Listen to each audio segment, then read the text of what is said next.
Hello students, welcome in my class. Today we are solving question number 9 of exercise 12.2. Question number 9 की statement को अच्छे से read करते हैं.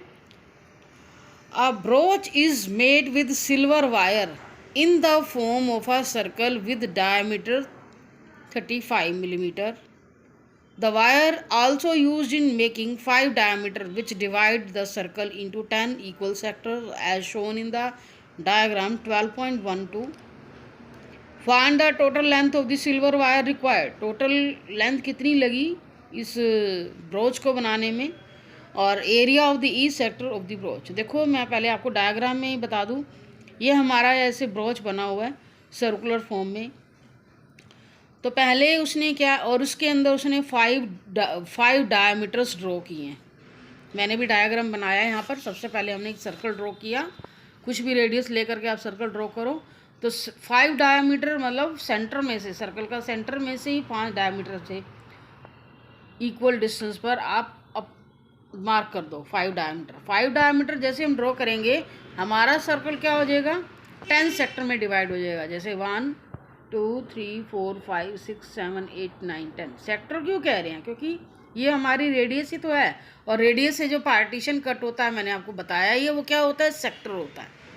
तो ये हमारे कितने हो गए, जैसे हमने 5 डायमीटर ड्रॉ किए, हमारे सर्कल जो है, हमारा सर्कल 10 इक्वल सेक्टर्स में डिवाइड हो गया. तो सबसे पहले पार्ट में तो हमें क्या करना है, टोटल लेंथ कितनी लगी इस ब्रोच को बनाने में वो निकालना है. तो ब्रोच उसने कैसे बनाया, एक बार स्टेटमेंट को फिर से देखो. ब्रोच इज मेड कैसे बनाया गया, with silver wire in the form of a circle. Circle की फॉर्म में बनाया गया है with 5 diameter with diameter 35 millimeter. तो wire is also used, wire को यूज किया गया 5 डायमीटर को भी बनाने में, जो सर्कल को 10 सेक्टर में डिवाइड कर रही है. कहने का मतलब है पहले तो उसने सर्कल ऐसे वायर ली, उसका एक सर्कल बनाया, फिर 5 पीसेस कट किए जिसका डायमीटर कितना, डायमीटर के जैसे एक वायर मैंने यहाँ लगा दी, 5 डायमीटर की लेंथ वाले पीस अंदर डिज़ाइनिंग के लिए लगाए. तो हमने फर्स्ट पार्ट में ये बताना है कि उस टोटल वायर कितनी लगी इस ब्रोच को बनाने में. लेंथ निकालनी, एरिया नहीं निकालना, लेंथ निकालनी, ध्यान रखना. सबसे पहले हमें क्या गिवन है, यहाँ डायामीटर गिवन है, कितना है 35 मिलीमीटर. हमें रेडियस चाहिए, रेडियस की वैल्यू कितनी आएगी 35/2 मिलीमीटर. और फर्स्ट पार्ट में हम निकालते हैं the length of wire, the total length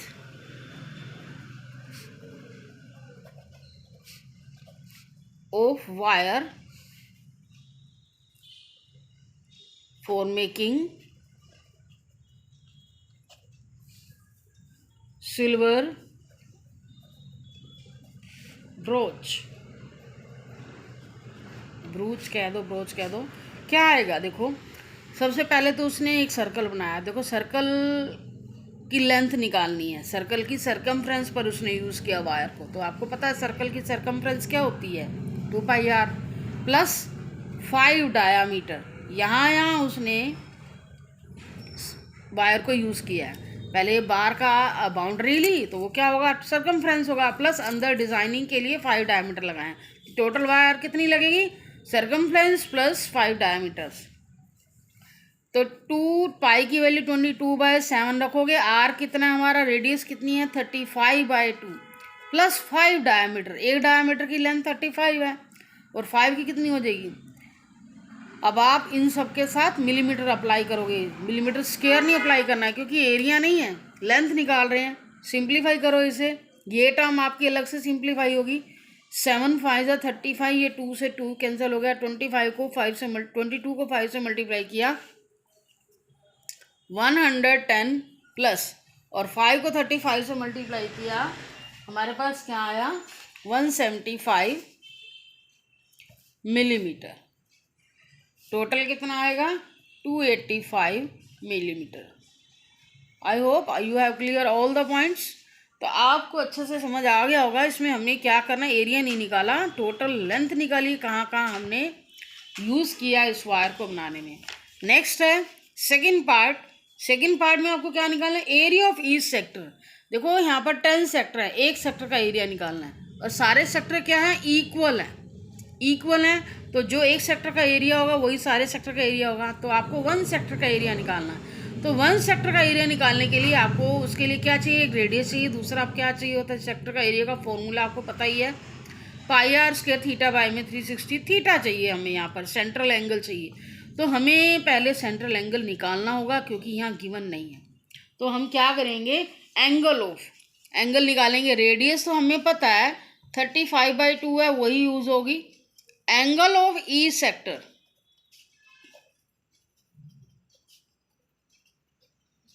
angle कैसे निकालोगे, यहाँ एंगल गिवन नहीं है। देखो ये टोटल एक पॉइंट पर बने हुए एंगल्स का सम कितना होता है, 360, और ये आपका पॉइंट 10 सेक्टर में डिवाइड हो गया। तो एक एंगल की वैल्यू निकालने के लिए 360 को सर्कल के अंदर, आपको पता है पाई चार्ट आपने जूनियर क्लासेस में भी किया हुआ है, सर्कल के अंदर जितने भी पार्टीशन, जितने भी सेक्टर बनते हैं, उन सबका टोटल एंगल कितना होता है, 360। या एक पॉइंट पर बने हुए सभी एंगल्स का सम कितना होता है, 360, किसी भी वे से कह सकते हो। तो हमें एक सेक्टर का एंगल निकालना हो तो 360 को क्या करोगे, 10 से डिवाइड करोगे। तो एंगल ऑफ ई सेक्टर, इसको हम 10 से डिवाइड करते हैं तो कितना आ गया, 36 डिग्री। दैट मीन्स थीटा की वैल्यू हमारे पास आ चुकी है 36 डिग्री। अब हम निकालेंगे एरिया ऑफ ईच सेक्टर, क्या होता है, पाई आर स्क्वायर थीटा बाय में 360। पाई की वैल्यू कितनी है, 22/7। आर कितना हमारे पास, 35/2 इंटू 35/2, थीटा 36 बाय में 360। ये देखो टर्म हमारी 10 से कैंसिल हो रही है और 7 5 35, ये आ गया 2, और ये 2 को 11 से कट कर दो। कटिंग आप अपने वे से कर सकते हो। तो 11 को 35 से मल्टीप्लाई करोगे कितना आएगा, 385 बाय में 2 2 ज़ा 4। अब यहाँ मिलीमीटर स्क्वायर अप्लाई करो क्योंकि यहाँ हमारा एरिया और यूनिट हमारी यहाँ क्या चल रही है, मिलीमीटर में गिवन है, तो मिलीमीटर ही अप्लाई करोगे। ये क्वेश्चन हमारा कंप्लीट हो चुका है। नेक्स्ट क्वेश्चन पे आते हैं, क्वेश्चन नंबर 10। क्वेश्चन नंबर 10, इसकी पहले स्टेटमेंट को अच्छे से देखो। An umbrella has 8 ribs which are equally spaced. दिन में इक्वली स्पेस है, रिब्स ये है जो आपने देखा होगा अम्ब्रेला में वायर लगी होती हैं, जो ये रिब्स हैं, ये जो बीच का ये जो स्पेस है इसको बोला जा रहा है ribs. 8 ribs which are equally spaced, 8 ribs, इनके बीच का स्पेस क्या इक्वल है। Assuming umbrella to be a flat circle, या फ्लैट सर्कल है, of radius 45 centimetre. Find the area between the 2 consecutive ribs. आपको 2 कॉन्सिक्यूटिव रिब्स के बिटवीन में एरिया निकालना, अम्ब्रेला के 2 कॉन्सिक्यूटिव रिब्स का एरिया, जैसे ये एरिया और ये एरिया, ये निकालना। तो यहाँ हम डायग्राम बना लेते हैं और भी अच्छे से आपको क्लियर हो जाएगा। डायग्राम के बिना आपको क्वेश्चन नहीं क्लियर होगा, तो आप भी डायग्राम बना सकते हो। देखो ये अम्ब्रेला शेप बनाने के लिए ना आपको सेमी सर्कल बनाना होगा। मैं आपको बना के दिखा रही हूँ, कुछ भी रेडियस लेकर के आप सेमी सर्कल बना दो, कंप्लीट सर्कल की यहाँ ज़रूरत नहीं है। बुक में 2 डायग्राम बनाए हुए हैं। सेकंड डायग्राम में आपको यहाँ देखो पार्टीशन सेक्टर बना करके दिखाए गए हैं। ये चीज़ आपको ज़रूरत नहीं है, आप ओनली इसे काम चला सकते हो। यहाँ और इस तरह से ये हमारा सेंट्रल पॉइंट होगा, इसको ना यहाँ से ज्वाइन कर दो। एक लाइन हम यहाँ ड्रॉ कर लेते हैं रिब्स बनाने के लिए, जो वायर लगी होती हैं।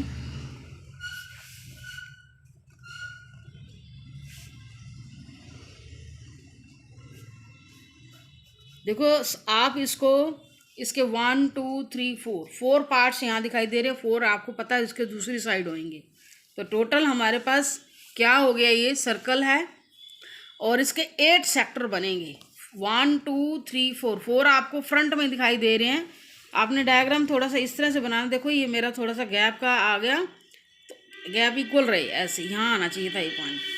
तो 4 पार्ट्स हमें यहाँ दिखाई दे रहे हैं। 4 आपको पता है राउंड शेप है, इसकी बैक साइड पे होंगे। तो टोटल ये जो पार्ट हैं ये हमारे सेक्टर बने हुए हैं, क्योंकि सेंट्रल पॉइंट है। सर्कल को आप अम्ब्रेला को उल्टा करके रखो, आप आपको क्या दिखाई देगा? एक सर्कल दिखाई देगा। तो ये जो इसकी टॉप होती है, यहीं से हमारा सेंटर होता है। यहाँ हमारा जो एंगल बनेगा, ये हमारी यह होगी, क्या होगी? ये सर्कल का सेंटर है और ये क्या हो रही है? रेडियस आ रही है, और यही इस रेडियस आ रही है। तो नेचुरली ये क्या होंगे? हमारे सेक्टर होंगे। जो टू कॉन्सिक्यूटिव बिटवीन का जो पोर्शन है वो एरिया हमें निकालना है, वो एक्चुअली क्या है? सेक्टर का एरिया है। तो सेक्टर का एरिया निकालना है हमें। Find the area between the to consecutive ribs, that means sector का एरिया निकालना है। सेक्टर का एरिया निकालने के लिए आपको पता है क्या क्या चाहिए? रेडियस चाहिए, और क्या चाहिए? थीटा चाहिए। यहाँ पर फिर से हमें थीटा नहीं गिवन, तो यहाँ आपको लिखना होगा एंगल ऑफ ईच सेक्टर। यहाँ आपके कितने सेक्टर बने? 8 सेक्टर बनेंगे। पहले ब्रोच वाले क्वेश्चन में हमारे 10 सेक्टर बने थे, तो 8 सेक्टर बने हैं। तो 360 को 8 से डिवाइड करोगे। हमें एक एंगल निकालने के लिए क्या करना होगा? जब जिस क्वेश्चन में आपको एंगल ना गिवन हो, तो 360 से डिवाइड करना है। कितने पार्ट हो रहे हैं उसके, उतने से डिवाइड करोगे तो एक सेक्टर का एंगल आ जाएगा। तो इसको डिवाइड करोगे, आपके पास क्या आएगी वैल्यू? 45 डिग्री। अब क्या लिखोगे? Area between two consecutive ribs.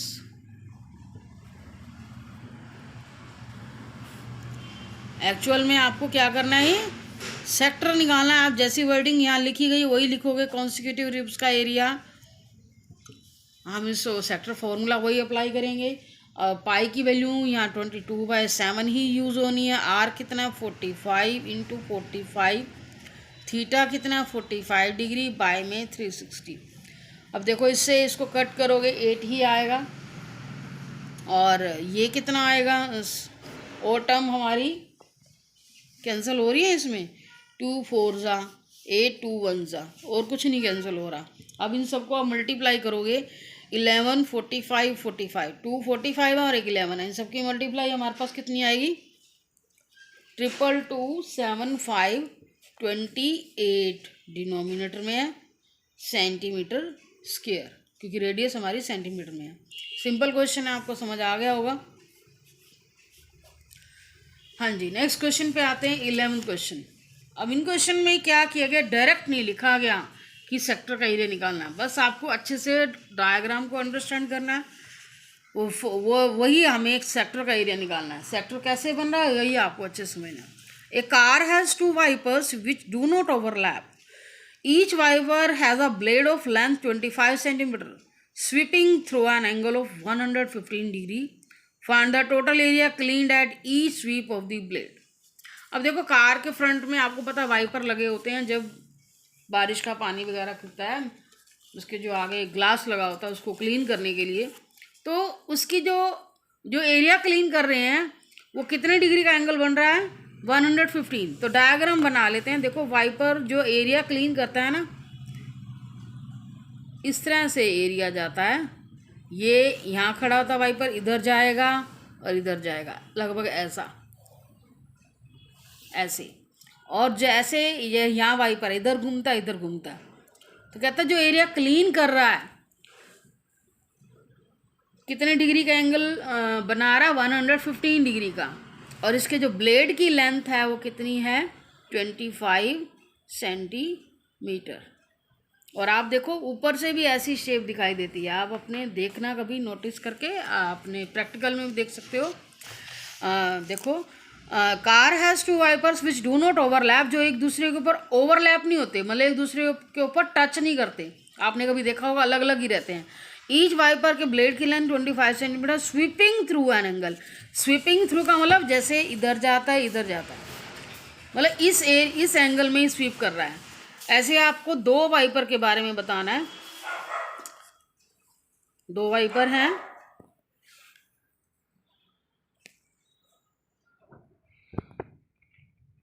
ये आपका ऐसे घूमेगा और ये 115 डिग्री। दोनों ही वाइपर की लेंथ सेम होती है, सेम एरिया वो क्लीन करते हैं। इसके ब्लेड की लेंथ दोनों की सेम ही है। आपको निकालना क्या है? Find the total area cleaned at each sweep of the, total area निकालना है, ईच स्वीप में कितने एरिया, दोनों कहने का मतलब दोनों का टोटल एरिया निकालना होगा। तो क्या करोगे, पहले रेडियस टोटल एरिया, ये आपको कौन सा चीज़ वैसे दिखाई दे रहा है, एक सेक्टर दिखाई दे रहा है, सेक्टर का एरिया का फॉर्मूला अप्लाई करोगे यहाँ पर। देखो इस क्वेश्चन में बोला नहीं गया वाइपर के थ्रू कितना एरिया क्लीन हुआ, दैट मीन्स एक सेक्टर का एरिया आपको निकालना है। रेडियस 25 है, थीटा गिवन है हमें, एरिया क्लीन बाय, यहाँ लिखोगे पहले एरिया क्लीन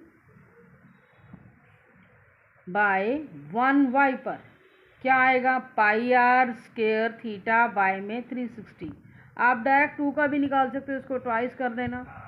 अब इससे पहले सिंप्लीफाई करो, पाई की वैल्यू 22/7, आर कितना है 25 इंटू 25, थीटा कितना है 115 बाय में 360। अब इसे सिंप्लीफाई करोगे, कटिंग सिंप्लीफिकेशन आपको पता ही है कैसे करनी है, ये आप खुद ही कर सकते हो। अब एरिया क्लीन बाय साथ साथ निकाल दो, एरिया क्लीन्ड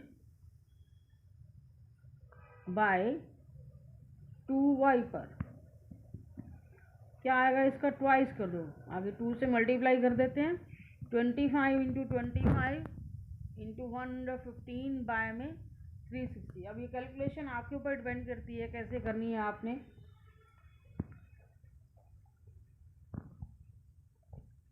कैलकुलेशन इसमें क्या क्या कैंसिल हो सकता है, इसकी टोटल कैलकुलेशन करके आप खुद ही कर लेना।